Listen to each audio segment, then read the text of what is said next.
Assalamualaikum warahmatullahi wabarakatuh dan selamat pagi kepada semua yang berada di webinar Tuhan Seni Mengubat Sanubari. Ini tagline yang kita sentiasa ulang-ulang. Cuma hari ini dia punya tajuk selepas itu adalah Sembang Santai Seni Fotografi, dan kita rakam sesi ini dan kita akan muatkan ke YouTube Maros Art. Maros Art ini adalah sebuah kluster seni di mana pembentang pertama kita Encik Yusof Ghani merupakan pengarah seni di Maros. Di Maros kita ada dua laluan kepimpinan. Satunya kepimpinan biasa atau kepimpinan pejabat lah, daripada ketua pengarah, ketua unit dan sebagainya. Yang kedua kita ada kepimpinan ilmu. Kalau dalam bentuk satu vertikal, satu horizontal lah. Horizontal ni dia kepimpinan ilmu ni dia merentasi tiga-tiga pusat yang berada di Miros dengan pelbagai kepakaran dan juga turut serta dalam apa-apa cabang ilmu, dan salah satunya ialah yang kita bangunkan kluster seni ini atau kita namakan sebagai Maros Art lah. Kita ada pelbagai aktiviti selama ini. Yang terbaru adalah pameran pertelingan kartun antarabangsa di Balai Seni Lukis Kelantan di Kota Baru. Masih lagi berlangsung ya, sehingga hujung bulan September ni, selama 2 bulan. Jadi kalau tengok di Facebook tu tiap-tiap hari ada je lah yang melawat di BSLK sana, di mana pertandingan itu telah pun berlaku semasa COVID lagi. Cuma pameran itu ia tidak berlangsung dan kita berjaya mendapatkan Balai Seni Lukis Kelantan dengan kerjasama Balai Kartun Rosam yang membantu kita melaksanakan pertandingan tersebut. Kita ada banyak lagi contohnya pertandingan dan sebagainya. Buat webinar mengenai kewartawanan dan sebagainya sebab isu bahasa ni sama ada linguistik ataupun bahasa, seni tampak, seni dan sebagainya. Cuma kita belum lagi melaksanakan contohnya dari segi musikal dan sebagainya. Juga dalam perancangan kita nak buat sayembara puisi, apa-apa je yang melibatkan seni, akhir sekali untuk membawa masyarakat atau menyantuni masyarakat daripada sisi yang lah daripada seni untuk memberi mesej road safety. Jadi di sembang santai fotografi hari ini kita ada dua pembentang yang saya katakan tadi, Encik Yusof Ghani daripada Maros Art dan juga Encik Ahmad Yusni, seorang wartawan foto antarabangsa yang anda boleh mungkin mengintai-ngintai latar belakang beliau di laman web www.ahmadyusni. Ahmad Yusni ejaan biasa, Yusni tu yusni.com. Jadi izinkan saya kongsikan pagi ini punya cara. Sebelum itu saya perkenalkan diri saya, Zulhaidi Muhammad Jawi, atau di Mairos ini selalu orang panggil Zul je. Sekarang saya menjawat pengarah di Vehicle Safety and Biomechanics. Sebabkan saya merupakan penasihat kepada program seni di Meros ni atau Maros Art. Penasihat ni bukanlah maksudnya saya begitu pakar dalam bidang seni, cuma saya mungkin sedikit kelebihan di melaksanakan pembangunan program. Jadi saya terbabit sebagai penasihat di atas faktor tersebut. Yang lebih kredibel atau yang lebih berilmu daripada saya ialah sahabat saya lah, Encik Yusof Ghani. Saya bacakan sikit mengenai beliau. Dalam iklan ini dikatakan seorang pengguna tegar filem hitam putih, tapi sebenarnya dia boleh semualah. dalam beliau memang kepakarannya antaranya adalah fotografi dan fotojournalism. Dan termasuk memproses dan mencetak gambar di bilik gelap. Untuk pengetahuan semua, kami ada dark room di pejabat. Itu saya rasa dalam jabatan kerajaan ni memang tak jumpa kot. Saya rasa di Miros dia ada. Mungkin yang lain-lain tu di tempat-tempat seni lah, ataupun institusi yang menawarkan tempat tersebut, dan juga entusias black and white foto di Malaysia. Beliau sebelum ini merupakan wartawan foto akhbar di The Star dan The Sun. Dan di sini ditulis beliau percaya bahawa fotografi yang baik bermula dengan kefahaman asas yang baik. Saya rasa itu sangat betul. Saya cuba juga untuk mendalami fotografi ini, tapi saya rasa untuk menjadi pakar tu saya tak berapa sesuai, ataupun orang kata apa, tak tangkap. Sama seperti saya mendalami muzik lah, cuba nak main gitar lah apalah, tapi tak boleh. Saya tak boleh. Tapi saya secara amnya masih meminati seni termasuk muzik, dan saya suka lah melihat pelbagai jenis muzik dan juga seni-seni yang lain.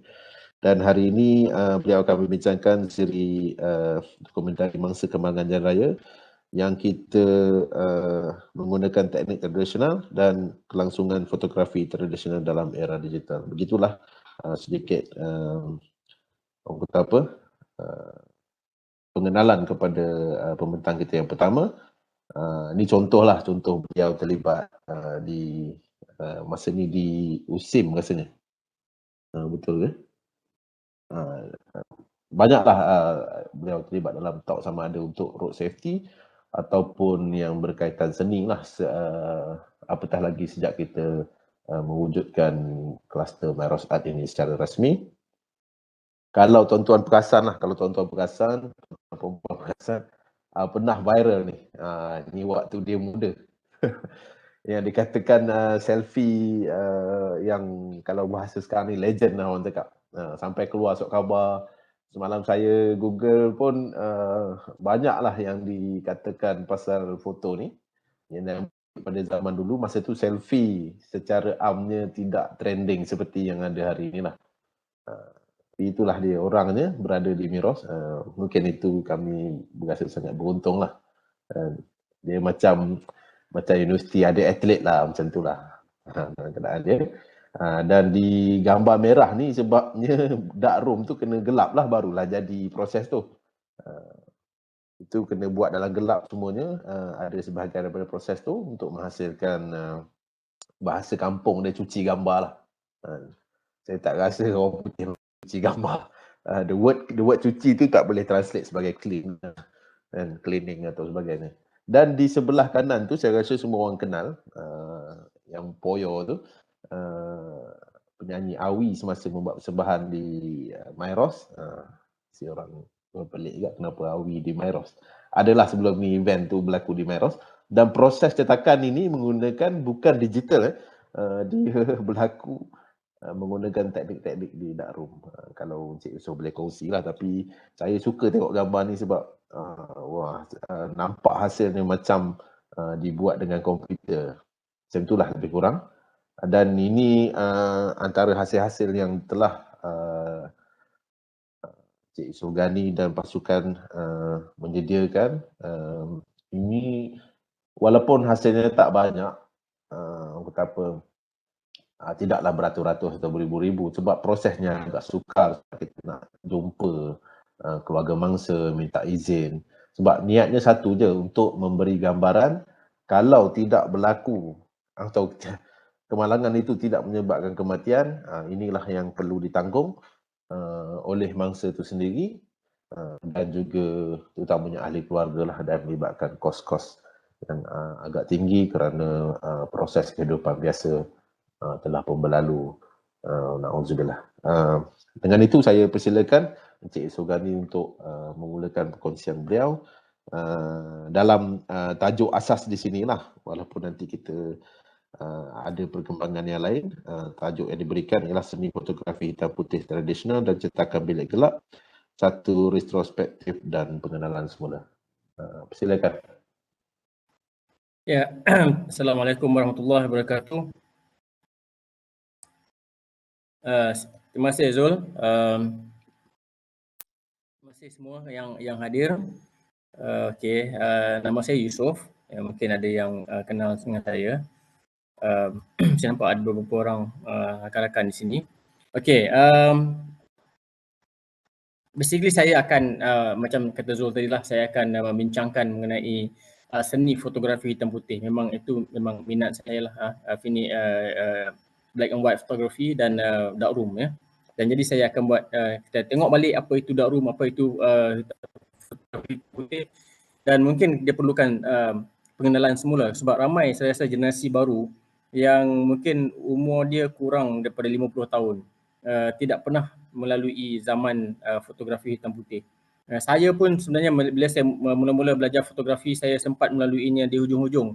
Dan bila saya join Akhbar The Star, saya ingat 2 bulan lepas saya join, dia pun tutup darkroom dia sebab mesin pun dah sampai, mesin color, proses color tu. Okey, sebenarnya dalam ni masuk tak saya punya slides? Ada. Ada Okey. Ada. Oh, Haris letak tadi. Haris tak Okey. Haris boleh move to the next slide, Haris. Okey. Jadi apa ni, kalau nak cerita pasal filem fotografi ni, especially black and white ni, dia satu proses yang panjang, sembang 3 hari 3 malam pun tak habis. Jadi dia memerlukan beberapa benda lah untuk shoot black and white ni kan. Dia nothing, dia bukanlah kita di sini, saya bukan nak compare dia dengan apa ni, tangkap gambar dengan apa filem kamera digital dan sebagainya. Cuma orang yang buat yang shoot filem, yang buat filem sebab dia nak buat benda tu. Ya, jadi kalau kita nak nak shoot hitam putih ni, sebenarnya kita perlukan beberapa benda. Kita perlukan kamera, kita perlukan filem. Dan of course kita nak bagi complete proses tu, kita bagi complete proses fotografi itu sebab kita perlukan bilik gelap ya. Kita proses, untuk memproses sahaja sebenarnya kita tak perlu bilik gelap. Ya, kalau kita sekadar nak proses, nak menghasilkan negatif, kita cuma perlu orang kata changing bag. Kita boleh beli changing bag tu dekat Lazada, ada jual RM20 ke macam tu. Kepada yang berminat ya, beli changing bag. Kemudian kita kena ada equipment dia. Dia punya untuk memproses ni basically dia perlu ada tank. Dia ada reel dengan tank, nanti ada gambar-gambar dia saya tunjuk nantilah. Ada reel dengan tank, kemudian kita keluarkan filem daripada dalam kamera tu, tukarkan kepada bilik gelap. Tukarkan, masukkan ke dalam reel dan tank tu, kita boleh proses dekat dapur ke, boleh proses dekat bilik tidur ke, bilik mandi ke, mana-mana pun kita boleh proses, dekat hotel pun kita boleh. So itu tak ada masalah, yang penting kita ada chemical dan sebagainya. Okey, yang kita perlu gunakan bilik gelap ni adalah bila kita nak saya akan masuk ke situ. So basically saya suka, nak cerita kenapa buat gambar hitam putih. Bagi saya sendiri, gambar hitam putih ni dia lebih nostalgia lah. Contohnya cuba tengok gambar di bawah ni. Gambar di bawah ni gambar kayu dalam air tu. Tapi gambar tu tak penuh lah itu. Saya sebenarnya gambar ni, saya pergi tangkap gambar ni tahun 1992. 1992, tapi saya melihat image ni lebih kurang tahun 2013, lebih kurang 20 tahun lepas saya shoot gambar tu baru saya dapat image ni, sebab masa tu wife saya belikan film scanner out of the blue. Kemudian saya pun jumpa negatif saya dan saya scan gambar tu. Jadi itu yang seronoknya, sebab kita ada benda yang tangible. Bila kita simpan negatif tu, kita simpan benda yang tangible so sebab itulah antara sebab yang saya rasa kita perlu buat pakai filem. Tak salah guna digital, lebih baik, ada masanya dia lebih baik dia mudah dan sebagainya, tapi untuk guna filem ni kita pegang something yang tangible. Okey, Haris tolong movekan slide Haris.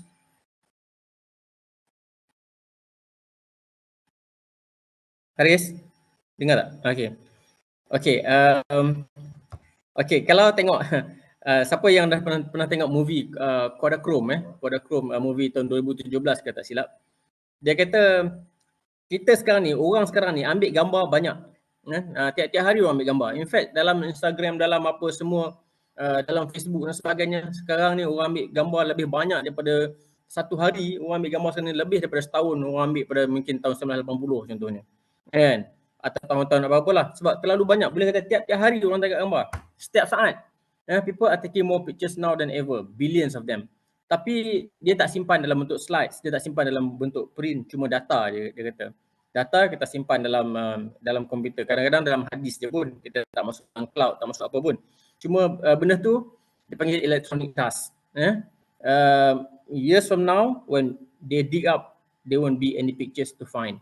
Kita mungkin bila kita nak tengok balik gambar kita di masa depan, kita kadang-kadang kita boleh jadi kita lupa password kita.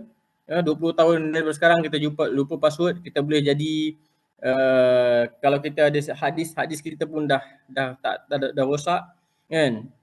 So jadi itu sesuatu yang menakutkan lah sebenarnya kan. So kalau nak simpan, kenalah cari cara untuk simpan dengan cara yang baik, pastikan kita boleh ingat kita punya password dan sebagainya. So kita tak nak jadi negatif yang kita simpan tu secara digital dust. Jadi digital dust. Tapi kita boleh juga, macam gambar-gambar yang saya ambil ni, contohnya boleh juga kita convert into digital. Kita boleh pegang dua benda. Kita boleh pegang negatif, kita boleh pegang print dan kita boleh pegang digital. Baru ni saya pergi ke Museum Negara. Saya jumpa dengan seorang rakan saya, tak tahu dia ada dalam ni tak.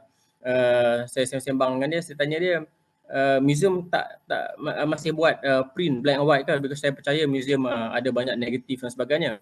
Dia kata ya, museum masih ada lagi dark room dan ada seorang saja yang boleh print gambar di Museum Negara.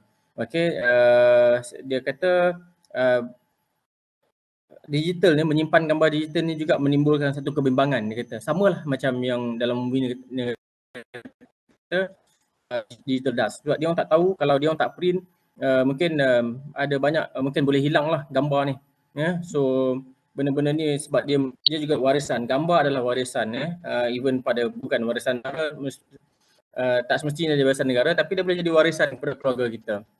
So sebab itulah saya print, dan kadang-kadang kalau dulu-dulu saya print gambar, kadang-kadang saya simpan dalam buku lah, saya straight je lah buku. 15 tahun kemudian saya buka buku tu, ada gambar ni yang saya dah print. Ataupun tiba-tiba kawan saya bagi gambar dekat kawan saya, black and white.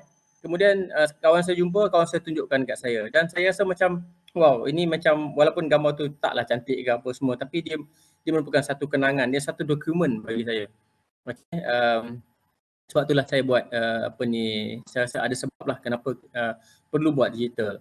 Perlu juga kita buat print, kalau tak semuanya, kalau kita mampu lah, kalau kita ada benda-benda untuk kita buat. Itu yang my concern lah. Basically ini adalah ini anak buah saya ni, dia juga masih muda lagi, dalam 20-an, dia pun buat gambar hitam putih. Itu reel, yang atas sebelah kiri itu reel tu, plastik reel tu kita masukkan filem, kita transfer daripada negatif tu, kita buka dalam bilik gelap, kita nak koyak dia ke, kita nak apa ke, nak pakai apa, tapi kita masukkan dalam reel putih tu dalam keadaan gelap sepenuhnya, kemudian kita masukkan dalam tank dan kita proses. Itu satu cabaran lah, berpeluh-peluh juga kalau orang yang tak biasa buat, dia akan ni lah. Dan gambar di sebelah kanan yang warna merah itu adalah image kita yang keluar di bawah enlarger kita sebelum diletakkan paper dan diproses. So basically benda ni boleh belajar, tak susah, bukannya rocket science. Kalau ada minat boleh belajar.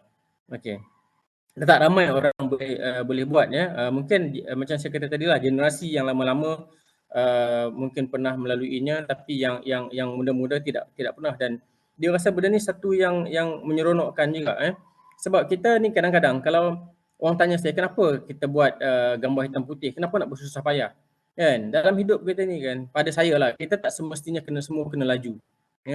Kadang-kadang kalau kita naik kereta api, bayangkan kita nak naik kereta api atau naik boat lah, kita pergi ke pulau, kan? Saya kalau kita dapat naik slow boat mungkin lebih seronok, tapi sekarang dah tak ada slow boat, semuanya boat laju. Sama juga kita naik kereta api. Kalau kita naik kereta api 300 km/h, kita tak dapat tengok banyak. Tapi kalau kita naik kereta api yang 80 km sejam, kan mungkin kita dapat tengok lebih banyak. So macam itulah juga pada saya. Saya memproses dan menangkap gambar, memproses filem hitam putih, mencetak dia. Dia satu proses, satu proses yang memerlukan kita berhati-hati. Kita perlu berfikir, sebab filem ni dia satu sekeping kalau 30 satu roll tu lebih kurang dalam harga dia RM25 atau RM30. Tapi ada juga lah cara untuk dapatkan yang murah punya, kita beli bulk roll dan sebagainya, kita dapatlah dalam lebih kurang dalam RM17-18 satu roll. Kita rollkan sendiri, kita masukkan tu sendiri.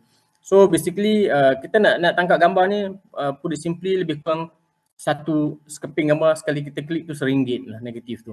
Kan? Itu kalau negatif 35mm. Kalau negatif yang besar tu, yang besar sikit untuk medium format tu, dia lebih mahal sikit lah. Bila kita nak ni, tapi kita taklah macam bila kita punya behavior, saya punya bila kita pegang kamera filem, kita tak rasa kita macam perlu tangkap, kita akan tangkap gambar tu sesuka hati. Kita kena banyak berfikir, kita kena rasa perlu ke tangkap gambar ni, bagus ke. Jadi itu kita kena kita kena properly sit down and compose. Tapi walaupun kadang-kadang kita tangkap je, kita lupa yang actually dia akan cost kita lebih kurang 80 sen sekeping macam tu. Kita tangkap je gambar. So tak ada masalah. Tapi kita macam, kalau kita tak kalau untuk kita buat suka-suka sebagai hobi, kita tak akan shoot hari-hari pun. Sebab kalau kita ada kerja lain, mungkin kita keluar weekend dan sebagainya, paling banyak pun kita keluar satu weekend, kita shoot 2-3 roll. Itu pun dah banyak sebenarnya. Dan basically nanti saya ceritakan pasal cost. Dan sebenarnya cost ni taklah setinggi yang macam yang kita bayangkan. Tapi dia dapat memberikan, bagi saya lah, memberikan satu kepuasan yang amat tinggi lah. Okey. Haris boleh cerita lagi, tukar lagi Haris. Okey, ini pada peringkat awal lah pada peringkat awal saya buat fotografi. Saya mula-mula tangkap gambar, first kamera yang saya dapat yang ada ialah umur saya 18 tahun. Saya beli kamera yang pertama saya, dan kemudian selepas itu bila saya pergi ke US, saya tangkap gambar banyak lah. Jadi ini adalah antara gambar yang mula-mula saya tangkap. Antaranya ini yang saya shoot daripada pintu kereta, daripada tingkap kereta. Budak-budak ni lah, budak-budak ni macam tu, dia duduk bermain di halaman rumah dia, kan. Ada black, ada white semua, dan ini adalah yang sebelah kanan ni dia pergi ke church. Jadi saya pun nak tengok apa yang dia buat dekat church. Jadi saya pergi, jadi saya dapatlah satu pengalaman tangkap gambar di sana lah, kan. Ini yang basically saya buat untuk kelas saya, untuk kelas fotografi. Sebab saya ada ambil kelas fotografi. Saya ambil 2 kelas fotografi, satu basic dan satu advance. Alhamdulillah saya dibenarkan ambil sebagai subjek kolektif. Ini saya ambil gambar yang dulu ada sand sculpture competition. Jadi saya suka gambar yang orang dengan anjing tu, sebab itu dia pergi, dia bawa anjing dia pergi tengok, dan saya ambil gambar atas bukit dan orang semua dekat bawah tu lah. Dan saya jumpa negatif ni, saya sangat happy lah bila saya jumpa negatif ni dalam buku. Sebab saya pun tak tahu yang saya ada bawa negatif ni balik, kan. So yang sebelah kanan tu adalah portrait seorang budak budak Red Indian. Saya tak print lagi, tapi unfortunately negatif ni tak lama lah dengan saya. Negatif yang saya balik ni sebab bila lepas saya jumpa tu, ada satu masa tu dengan darkroom saya dimasuki air dan tenggelam bersama-sama dengan negatif saya, masuk dalam bekas tu sebab bumbung bocor. Jadi dia masuk dalam ni, jadi darkroom tu habis rosak, kan. Itulah yang jadinya tadi macam Saudara Zul kata, dekat Maros ada darkroom. Bila masa tu saya buat projek untuk Maros, saya gunakan darkroom saya sendiri di Bangi, yang saya juga sebenarnya saya buat Airbnb darkroom tu buat untuk training, tapi bila darkroom tu dimusnah akibat ribut dan banjir di Kajang sekitar 2019 saya tak salah ya. Jadi bos saya kata dia buat darkroom di Maros. Alhamdulillah saya dapat selamatkan barang-barang saya. yang penting enlarger saya dan sebagainya masih hidup sebab benda-benda tu semua mechanical. Ya, kalau nak fikir dia basah dia dan sebagainya dan masuk kena air, tapi benda-benda yang mechanical ni dapatlah diselamatkan. So tapi negatif ni dah habis lah, saya tak ada lagi gambar negatif ni. Okay, next please. Okay, ini antara gambar-gambar yang saya nak tunjukkan. Gambar ni saya ambil masa tahun 89, gambar American football. Ini adalah satu momen yang saya rasa dan gambar yang paling saya suka lah. Saya dulu suka shoot sports. In fact, pernah bercita-cita lah nak jadi sports illustrated photographer. Tapi mak saya kata tak bagilah, mak saya suruh saya balik. Jadi saya pun kena balik lah. So, saya pun tak ada kena dengar lah cakap mak kan. Kalau tidak saya memang bercita-cita nak jadi sport photographer dulu. Jadi saya buat gambar ni dalam hitam putih. Momen ni memang sangat menarik lah. In fact yang belakang tu nombor 11 tu adalah dia dah main NFL. Memang bagi saya bertuah lah dapat shoot event macam ni. Ini college football. Gambar ni saya menang. Bila bos saya minta, Yusof, can you give me one of your best sports photo. Saya pun bagilah. Saya print 8x10, saya bagi dekat dia. And then saya bagi satu gambar news. Dan alhamdulillah pada tahun ni saya menang 2 first place award untuk black and white photography for the state of Oklahoma. Okay, so inilah this is an award winning photograph actually. Okay, next please.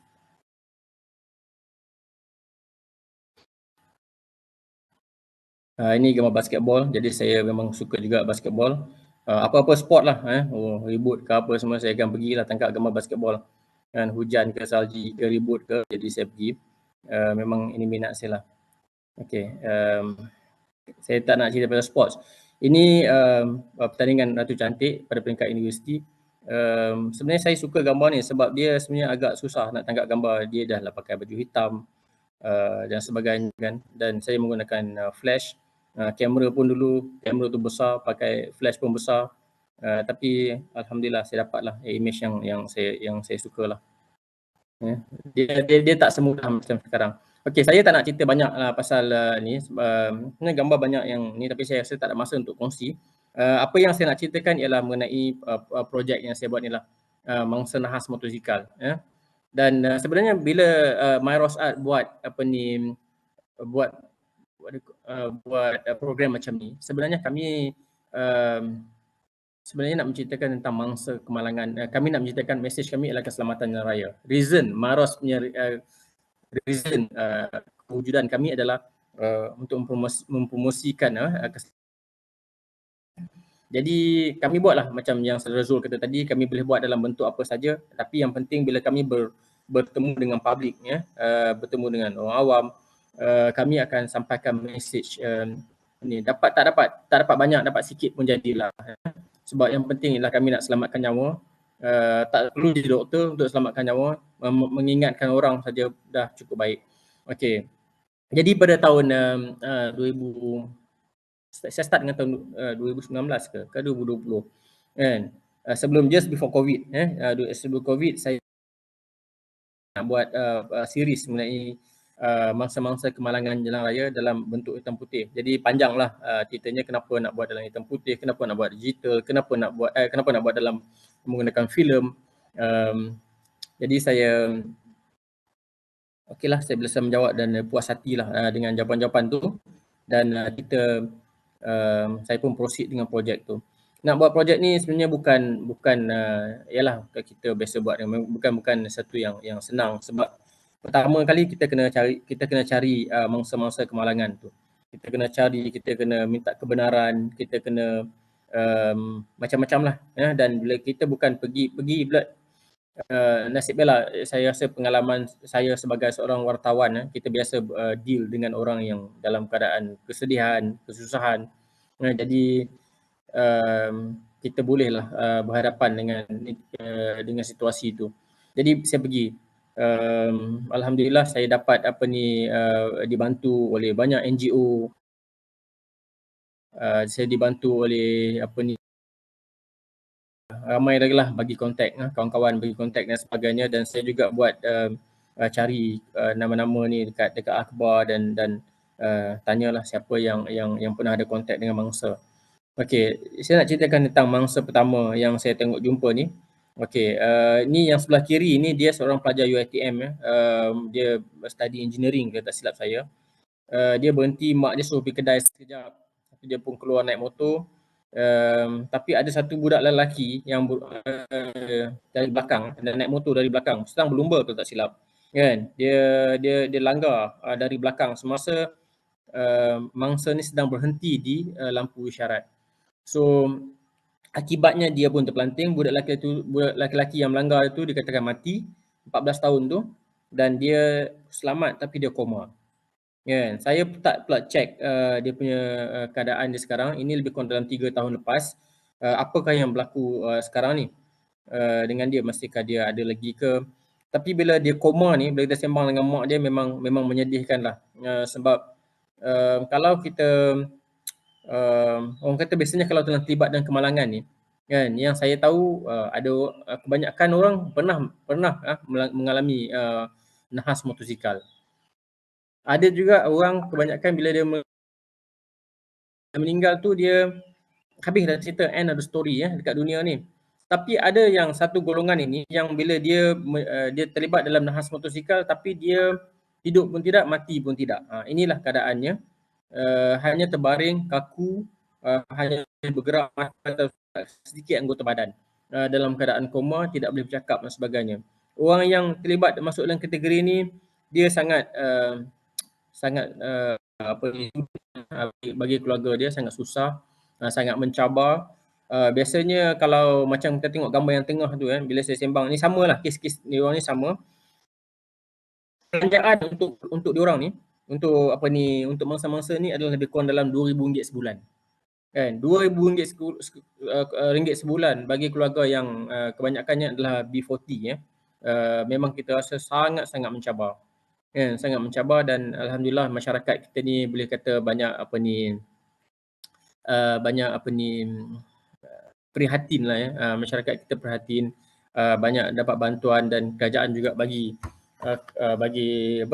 bantuan, boleh daftarkan bawah JKM, Jabatan Kebajikan Masyarakat, dan bagi diorang ni. So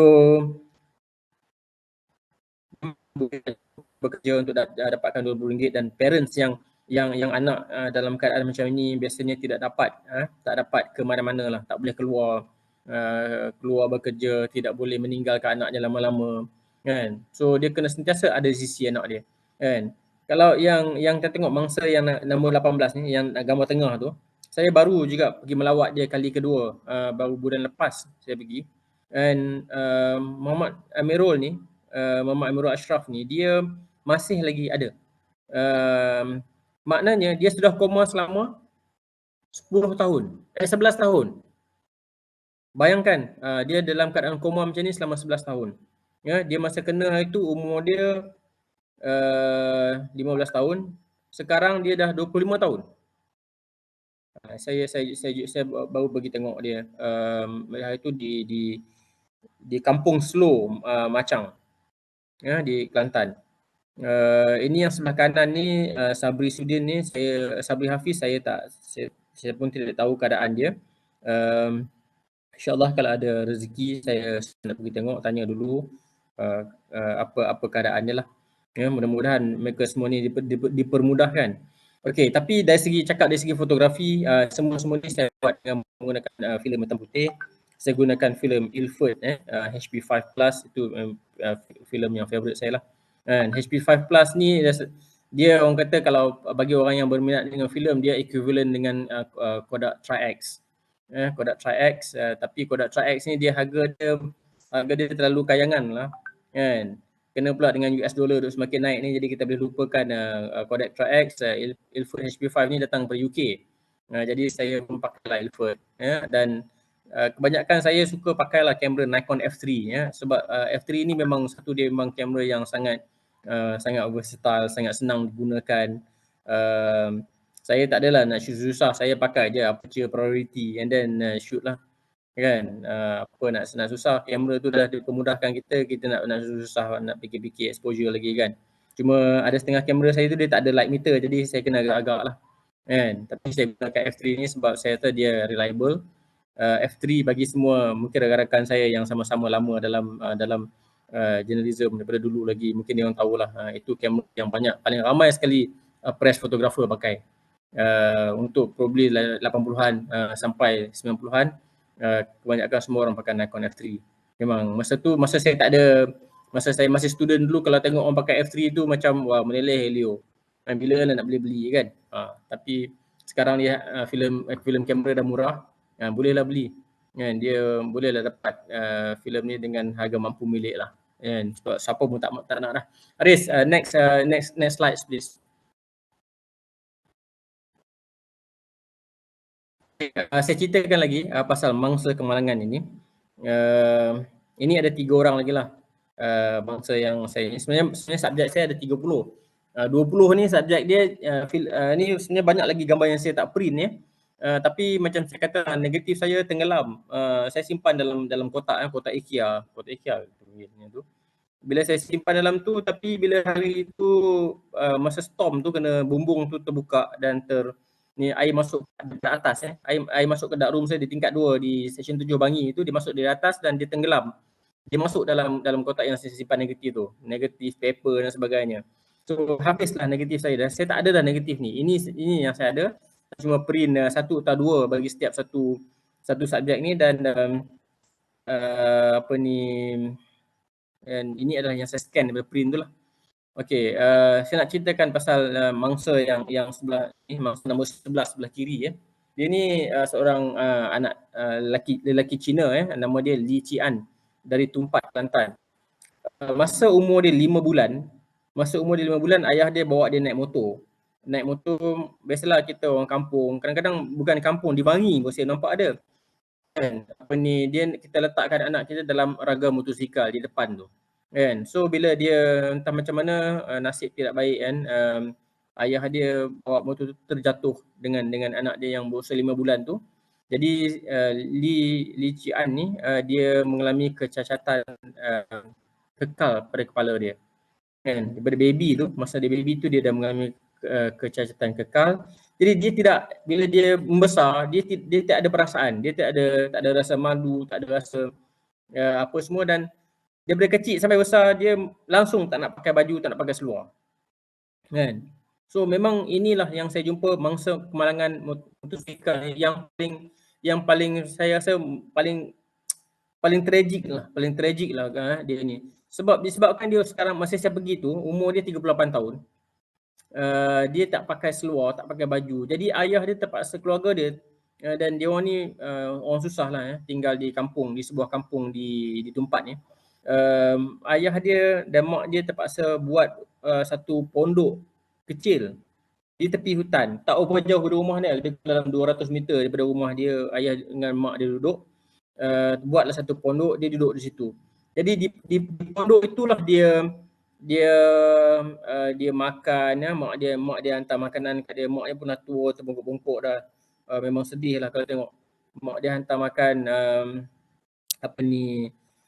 dia makan di situ, dia buang najis pun di situ kan. Dia tidak ada ni. Jadi dia mungkin takut ataupun segan pada orang lain pun dah mungkin dah ada. Jadi bila dia nampak orang datang, kecuali mak dan ayah dia datang, dia akan lari. Dan kebetulan rumah dia, pondok yang dibina untuk dia tu adalah dekat dengan kawasan yang boleh kata agak berhutan lah macam tu lah, macam dalam gambar tu. Gelap sangat saya beri tu kan. Dia pun lari ke dalam hutan tu. Dia lari ke dalam hutan tu, jadi macam tu lah. Jadi dia akan cuba elakkan diri dia dengan orang ramai. Jadi saya bila nak pergi tu, ayah dia kata tak apalah pergi, ayah dia kata. Jadi saya pun ikut dia masuk ke dalam hutan sikit dan saya dapat gambar dia bersembunyi di belakang sebatang pokok.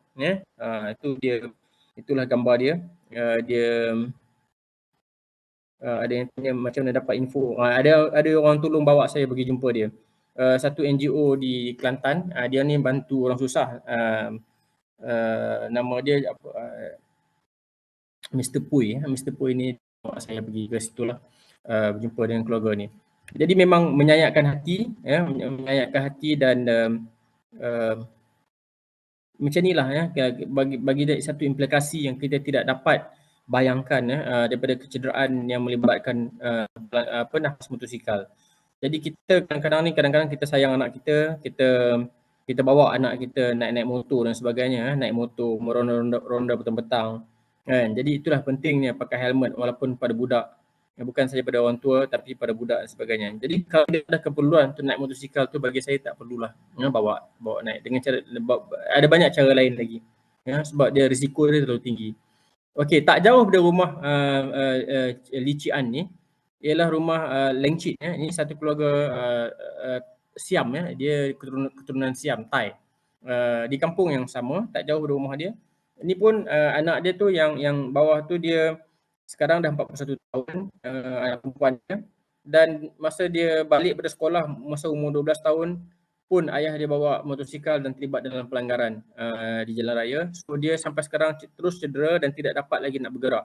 Dia cuma boleh bergolek-golek atas lantai saja. Kan, memang sedih. Dia duduk atas lantai, dia tak boleh berbuat apa-apa, jadi dia menjadi satu orang kata ujian yang besar untuk mak dia. Mak dia dah, ni mak dia pun ada jaga cucu anak dia, jaga cucu dia.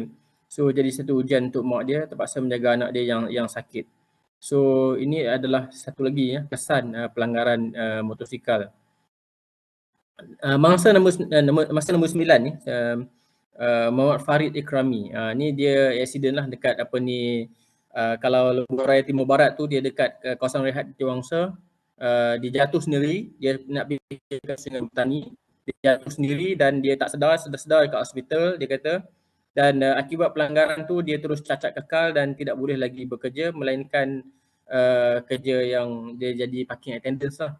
Ni saya jumpa dia di masa saya nak pergi makan sotong celup ke apa dekat Pantai Sabak di Kota Baru. Jadi jumpa dia secara kebetulan, dan baru ni saya pergi lagi sekali ke Kota Baru, jalan-jalan di Kota Baru, pergi kawasan yang sama. Saya jumpa dia menjaga trafik di satu jambatan dekat kawasan dekat Pantai Sabak tu. Jambatan tu cuma benarkan kereta masuk satu arah. Jadi dia jadi traffic warden lah, bagi kereta belah ni jalan, bagi kereta belah sana jalan kan. So itulah kerja dia sekarang. Maknanya poin yang saya nak sampaikan ialah bila kita terlibat dalam pelanggaran ataupun kita menjadi cacat kekal kita mungkin hilang pekerjaan kita bukan jadi lagi orang yang sama seperti mana dulu. Kalau dulu dia boleh bekerja di hotel sekarang dia tidak boleh lagi bekerja di hotel, dia sudah jadi someone yang disable, kurang upaya. So bila kita disable kerajaan juga kena keluarkan duit bila kita daftarkan dengan Jabatan Kebajikan Masyarakat, kerajaan kena bayarlah lebih kurang dalam RM500 sebulan kalau tak silap saya kan. Dan ini semua ni kos ini ditanggung oleh kita lah, pembayar cukai. So ramai sebenarnya orang yang berdaftar mengikut Datuk Ras Adi Barazi. Dia kata dia sebagai senator yang in charge of disable kan, orang-orang yang ni. Ramai sebenarnya orang yang mendaftar, kebanyakan dengan ni adalah mangsa kemalangan jalan raya. Jadi kerajaan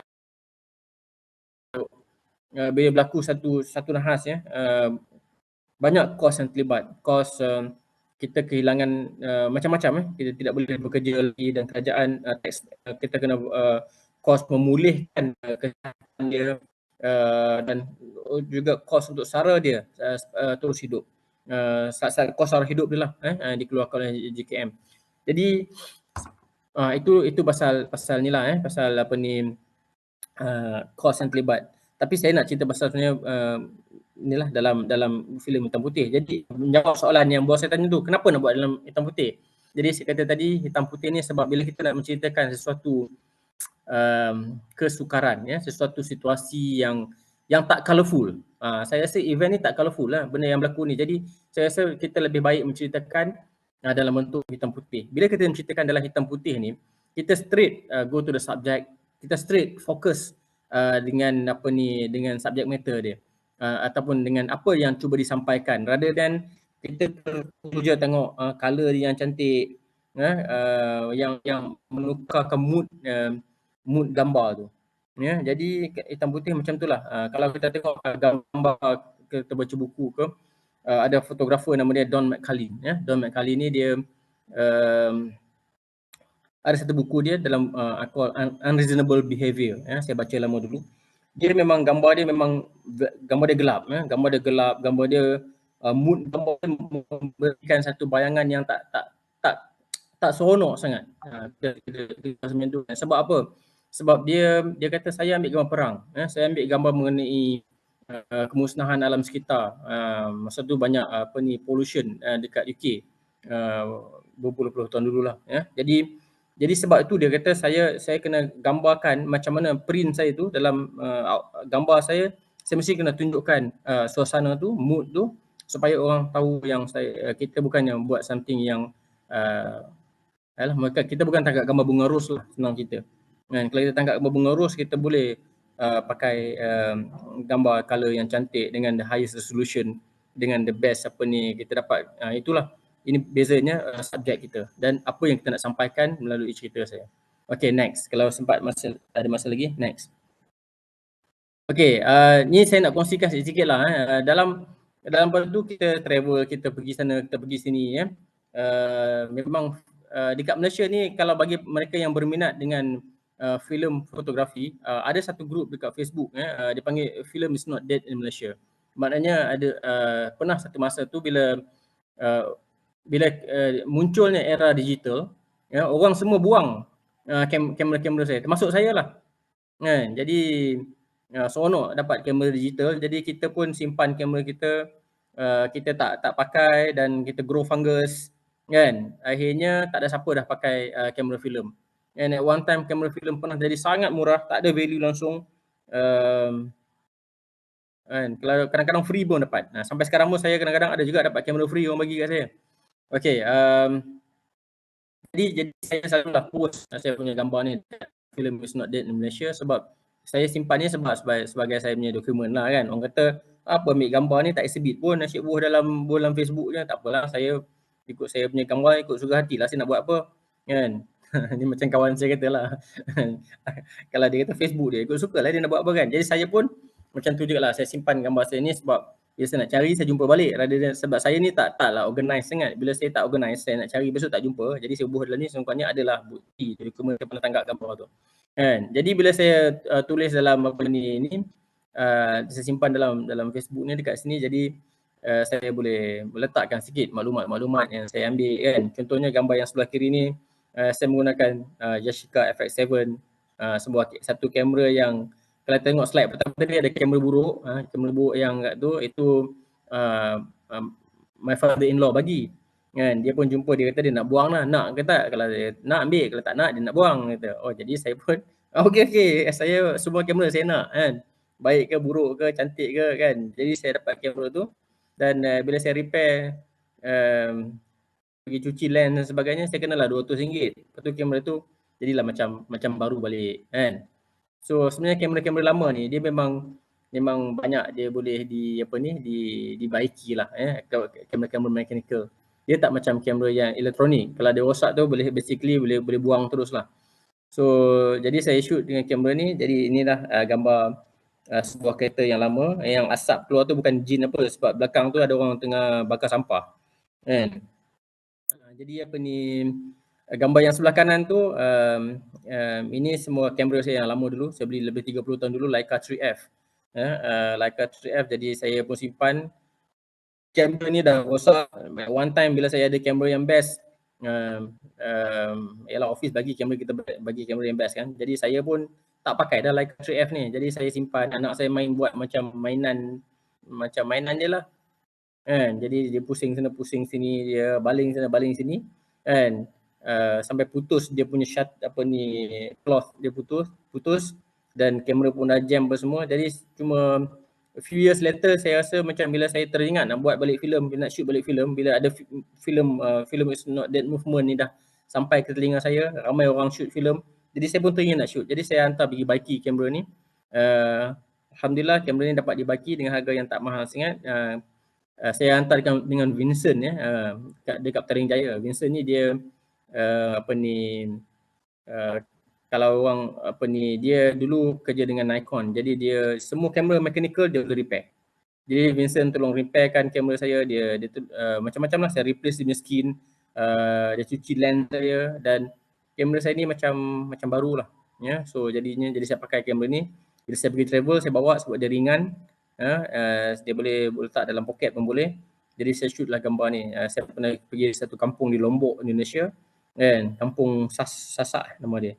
Jadi dia orang baru balik sembahyang Jumaat. Dia bersembang dekat beranda rumah dia, minum kopi, isap rokok. Jadi saya pun shoot lah gambar dia. Sambil saya lalu tu saya minta kamera nak shoot dia. Okey lah, inilah gambar dia. Satu kenangan lah untuk saya, kan, dapat shoot gambar dia orang ni. Okey, Haris next please. Ni kadang-kadang saya beli yang tadi. Apa ni, gambar yang sebelah kiri ni, ini kisah Kodak Retina 2F. Saya dapat Kodak Retina ni, saya beli dekat eBay. Saya bid dekat eBay, harga dia 50, saya bid 6 biji kamera, dia panggil lot, misalnya di iklan tu dia panggil lot of old cameras. Jadi saya seorang je bid masa tu, tak ramai orang yang berminat nak beli. Dia letak 49.50, saya beli 50, saya bid $50, kan. Ada cara dia nak bid dekat eBay ni. Dan akhirnya apparently saya seorang je bid, saya pun menang, saya dapat 6 biji kamera dengan harga masuk Malaysia ni lebih kurang dalam campur shipping, campur semua, saya dapat 6 biji kamera tu lebih kurang harga dia RM400. So termasuklah Kodak Retina 2F ni. Dan apparently bila saya tengok, saya baca pasal Kodak Retina, dia tak banyak, dia cuma dikeluarkan 200,000 unit ke satu masa production tu. Jadi saya bawa kamera ni jalan di KL, saya jumpa this Nigerian lady, saya tangkaplah gambar dia. Okey, orang ni kita nak tangkap gambar dia, kita janganlah terus pergi suruh kamera depan muka dia, kita sembang, kita tanya dia dulu, kan. Tu dia apa ni, saya dapat tengok gambar dia di KL. Lepas tu apa ni, saya proses sendirilah. Dan yang gambar yang sebelah kanan tu, tu isteri saya, dia pun ada kat sini. Apa ni, gambar pun out of focus. Kita orang pergi travel, lepas tu tak macam mana out of focus, saya pun snap gambar. Saya snap gambar tu out of focus lah. Jadi out of focus pun gambar juga, kan. Bukan gambar ni tak semestinya dia kena perfect. Sebab bagi saya gambar ada satu dokumentari, ya. Perfect ke tak apa, yang penting cerita dia tu ada. Dan kami singgah minum dekat sebuah kawasan, sudah kita travel dekat route A1 ni, dia satu kawasan yang kecil, jalan kecil, bukan, dia melalui hutan demi hutan, berbatu-batu hutan, dan akhirnya muncul satu apa ni, gerai coffee shop dekat tepi jalan tu, macam R&R tapi dia kedai tu lah. Jadi saya pun singgah pergi minum kat situ. Jadi saya pun shoot lah, saya ada kamera dekat tangan saya shoot, kan. Jadi itulah ceritanya. Jadi bila saya tengok balik gambar ni, saya dapat ingat balik lah, dapat recall balik peristiwa tu. Sebenarnya tangkap gambar ni, dia bagi saya, kan, dia sangat bagus untuk ingatan tu. Sebab dia akan membuatkan kita ingat balik apa yang kita pernah lalui. Okay, tu sebab tu saya suka tengok gambar. Tiap-tiap hari saya tengok gambar. Ni. Okay, ini cuma saya tak ingat kamera apa saya pakai. Saya pergi ke Fraser Hills. Tu gambar isteri saya dan anak saya tengah berjalan dalam keadaan yang agak berkabus pada hari itu. Memang masa itu bulan 12, Fraser Hills agak sejuk, 15 degree. In fact, saya sampai tu 14 degree. Saya cuba nak pakai filem ni, Arista EDU ni. Dia bagi saya tak suka sangatlah filem ni, kan. Tapi saya pun overdevelop, jadi gambar dia jadi macam tu lah. Tapi tak apalah, kan, dalam filem black and white photography, bagi saya anything goes. Jadi ke tak jadi ke semua, mana saya consider jadilah, kata, kan. Lepas tu kalau dekat Bukit Beruntung, gambar sebelah kanan tu, kita tengok Malaysia ni dijajah oleh apa ni, Malaysia ni dah dijajah oleh pendatang asing. Kita tengok ada satu kedai tattoo di Bukit Beruntung. Jadi saya pun pergi jalan-jalan, saya tangkaplah gambar dia, saya masih sembang sekejap, saya tanya dia nak tangkap gambar boleh. Dia kata okey je. Jadi pun tangkaplah gambar dia. Ni tempat buat tattoo lah. Jadi kalau ada siapa-siapa nak buat tattoo, boleh ada orang tolong. Lawak je, kan. Apa ni. So saya pun saya ambil lah gambar ni di Bukit Beruntung. Maknanya di Malaysia ni habislah. Mana-mana saja tempat ni, orang luar datang nak berniaga, dia datang berniaga. Jadi kita lah kena dokumentkan benda ni. Kan? Bagi saya sebagai fotografer, kita bukan saja tangkap gambar untuk suka-suka. Kita bukan tangkap gambar untuk estetik. Kita kita buat bagi dia ada satu proses dokumentari sebenarnya. Ya, kita ceritakan negara kita macam mana pada tahun ini. Contohnya tahun inilah, ni zaman-zaman sebelum Covid lah, sebelum maknanya pendatang asing yang terlalu banyak dekat Malaysia ni. Tak tahulah sekarang ada lagi ke tak ada lagi. Okay, next please Haris. Okay, kadang-kadang saya balik kampung, saya pun mestilah kalau balik kampung saya mesti bawa kamera kan. Jadi saya tangkap gambar apa ni saya jumpa pakcik ni, dia bawa monyet belakang dia. Jadi bila kita sembang dengan dia, monyet tu pula cari kutu kat kepala dia. Ya, jadi saya pun snap lah kepala masa kutu dia ni. Monyet ni dia jagalah bos dia, kan. Dia servis dia punya bos. So bagus, saya suka ni something yang kita tak dapat tengok dan bila kita tunjuk dekat orang pun rasa macam ya ini satu scene yang kita tak dapat tengok hari-hari ya, melainkan kita keluar pergi ke bandar-bandar kecil yang jauh pada orang yang kehidupan mereka tak sama dengan kehidupan kita, naik LRT pergi kerja, naik MRT beratur itu ini, pergi office pakai tie apa semua tak ada. Dia orang dia tak ada pakai tie, dia cari petai ada. Dia cari petai, bawa monyet. Monyet dia tangkap. Monyet dia turun ambilkan petai tu. Okey, yang sebelah kanan ni ialah gambar itulah gambar jeram dekat kampung saya lah jauh. Ini jadi bila saya balik saya akan pergilah ambil gambar. Jadi inilah gambar dia. Saya ambil dengan Nikon F2.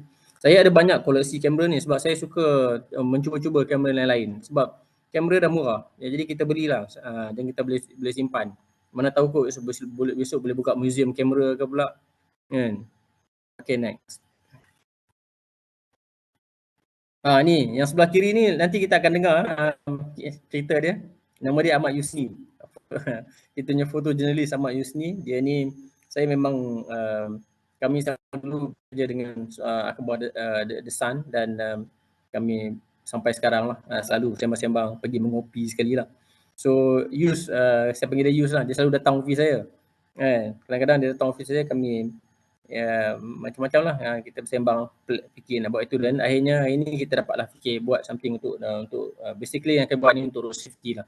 Saya jemput Yus ni dia famous sikit, kalau kita jemput dia ramai sikit orang datang tengok kan. Tapi pada ni tak ramai pun yang datang tu. Yus kata kat saya, kita tak tahulah Cuk, dia kata kalau kita nak buat apa-apa pasal fotografi, dia kata berbayar pun orang tak datang, buat free pun orang tak datang kan. Dia kata tapi dan dia selalu melahirkan rasa kecewa dia lah terhadap generasi muda yang nak belajar fotografi. Mereka lebih mudah lebih suka belajar fotografi dekat YouTube ataupun belajar fotografi dengan daripada influencers. Saya tahu ada yang buat YouTube bagus ni macam Wazari saudara Wazari dekat sini. Saya pun tengok dia punya ni bagus. Dia punya ni, tapi mostly sebab dia memang dulu seorang dia memang seorang wartawan foto. Jadi dia memang knowledgeable ya. Tapi tak ramai, banyak yang keluar kat YouTube tu semuanya junk bagi saya. Ada tak semualah, tapi kebanyakannya baru 1-2 tahun dan depa jadi influencers nak buat itu ini kan. You have to be very selective. Tapi itu yang Yus kata, kita nak belajar fotografi biarlah datang belajar betul, jumpa orang yang betul, belajar. Dia kata kalau itu yang kami cuba buat sekarang lah ya. Jadi masa saya ada satu kamera ni, kamera lama lebih kurang 1930s. Saya pernah shoot pakai kamera ni. Ini kamera yang menggunakan negatif yang besar. Harga pun tak mahal, lebih kurang dalam, saya ingat saya beli ni dalam RM200 lah. Beli online, campur shipping dalam RM300 macam tu. So dalam filem fotografi ni kita boleh cuba macam-macam kamera. Okey, ini yang sebelah kanan ni saya gunakan satu kamera yang lama juga, Argus Anastic Matte. Ni dia kamera-kamera yang zaman-zaman sebelum perang Jepun lagi. Kamera ni sangat kecil macam point and shoot kamera.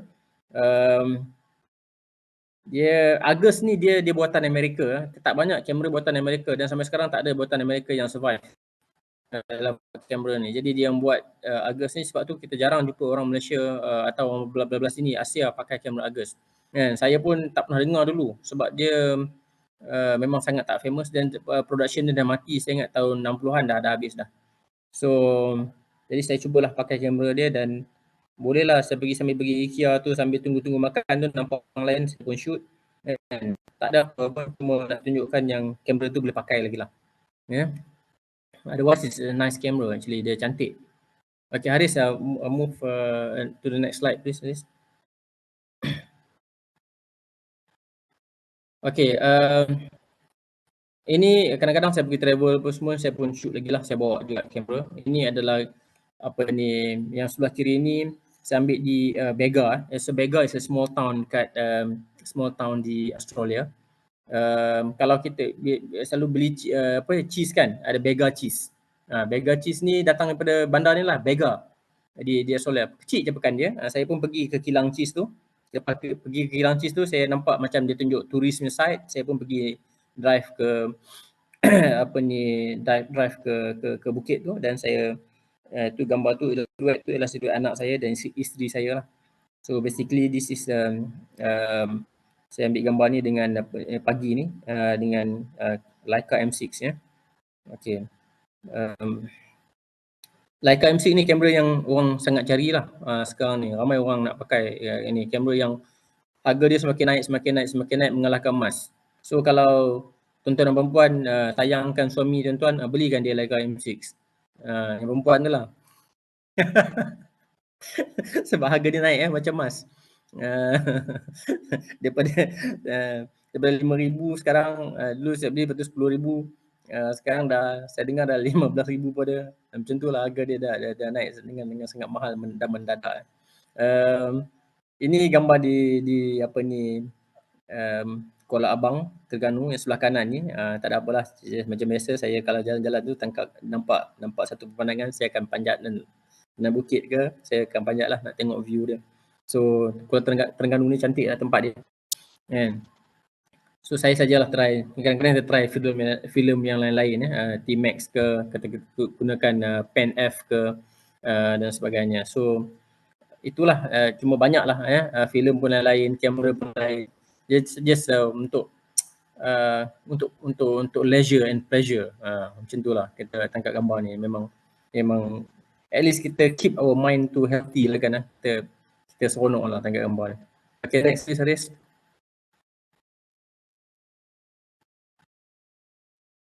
Okay, ni kadang-kadang bila saya buat print, saya akan tangkap gambar lah. Bila saya gantung, saya tangkap gambar lah. Saya print, ini saya ingat masa COVID ke apa semua, saya rajin juga print gambar malam-malam. Jadi ini adalah gambar kawan saya yang sebelah kiri ni, nama dia Salihuddin, tapi kami panggil dia Lehud. Kan? So saya shoot lah gambar dia dengan Minolta Maxxum 7000i. Kamera ni dulu mahal lah. Kalau zaman-zaman dulu kalau kita nak beli 30 tahun dulu, harga dia mungkin macam harga motor lah sekarang ni. Macam kita nak beli sebiji motor lah kan. Tapi sekarang ni saya ingat saya beli kamera ni harga dia saya beli eBay tak ingat lah $30 lebih macam tu kan. Jadi saya pun guna kamera ni, gambar masih cantik. Semalam ni saya tangkap gambar dia tu yang jadi macam lighting macam ni. Dia pakai hoodie. Leh ni pakai hoodie, dia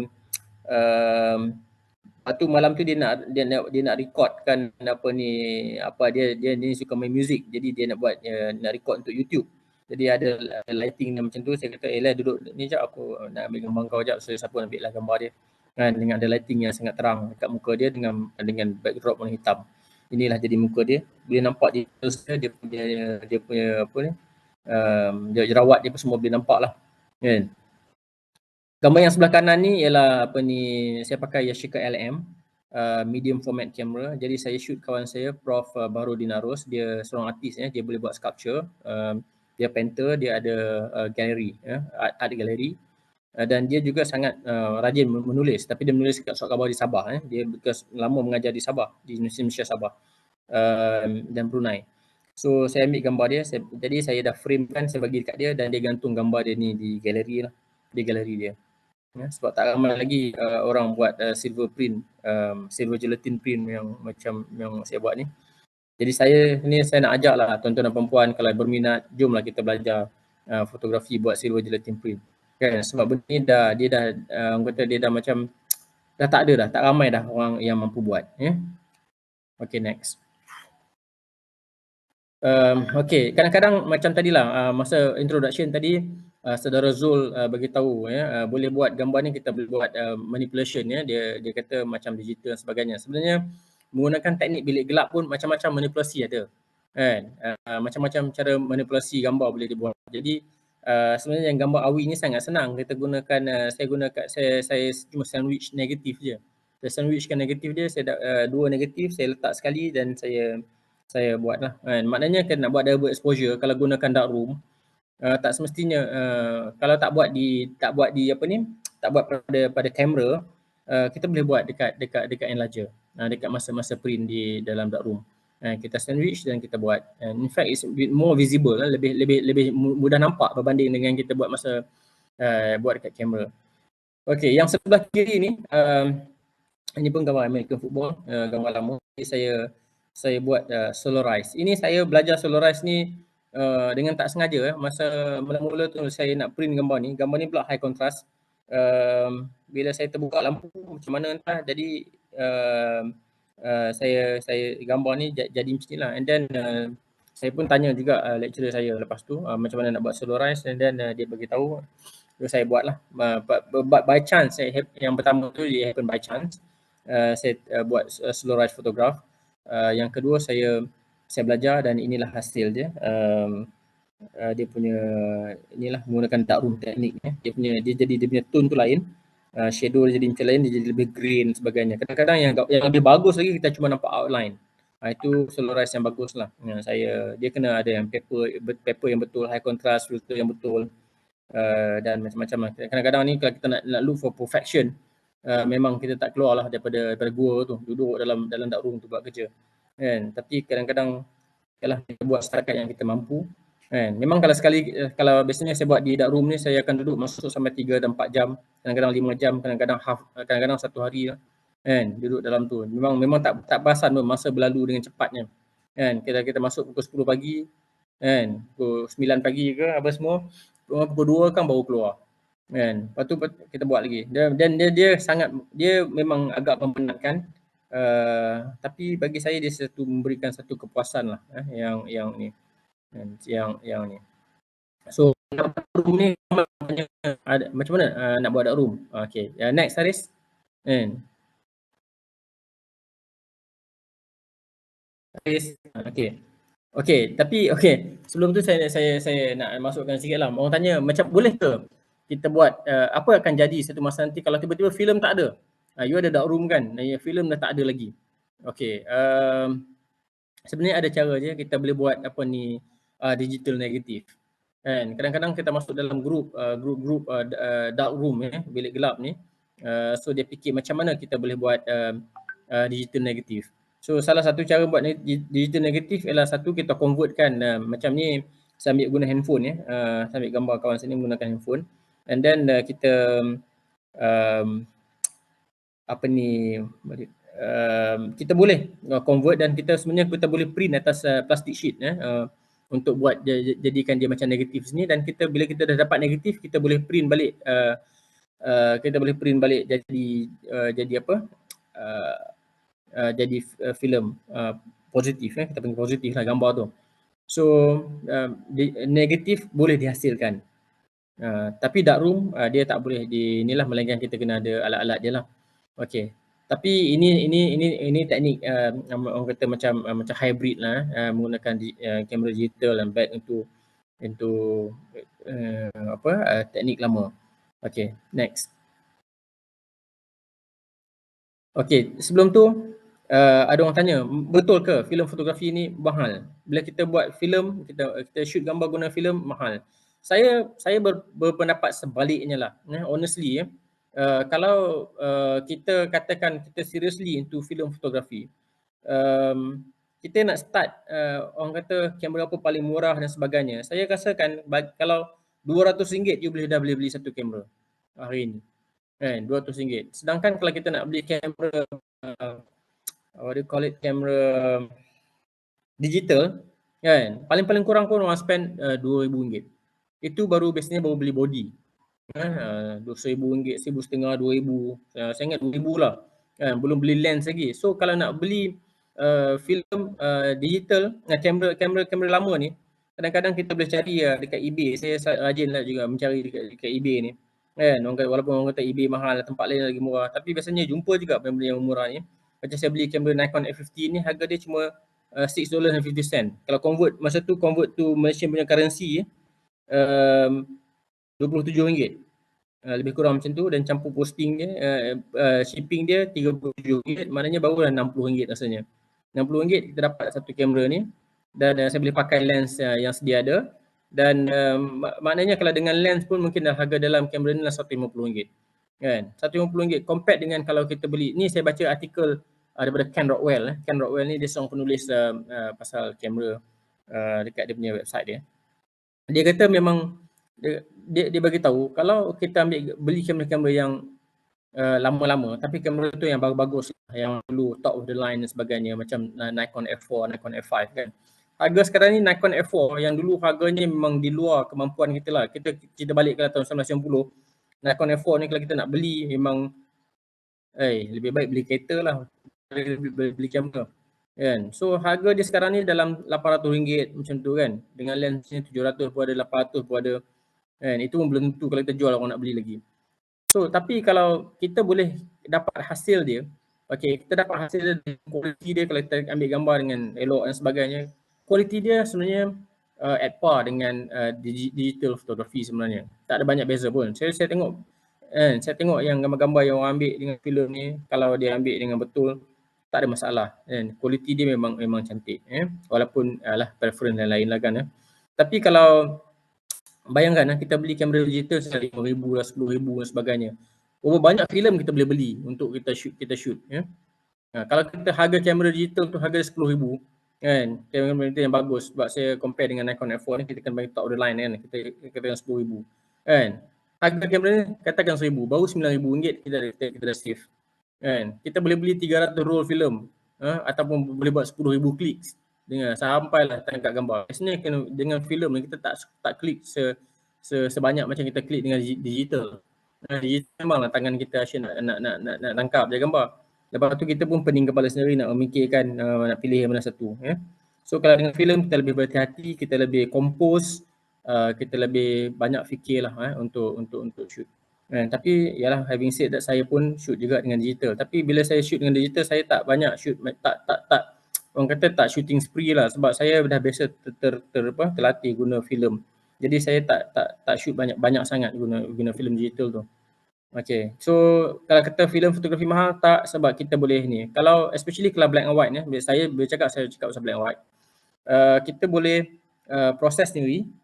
Bila kita proses sendiri dan kita boleh scan sendiri, nak scan pun ada caranya, tak mahal, beli alat scan dan sebagainya. Jadi kita boleh kita boleh dapat hasilnya kan.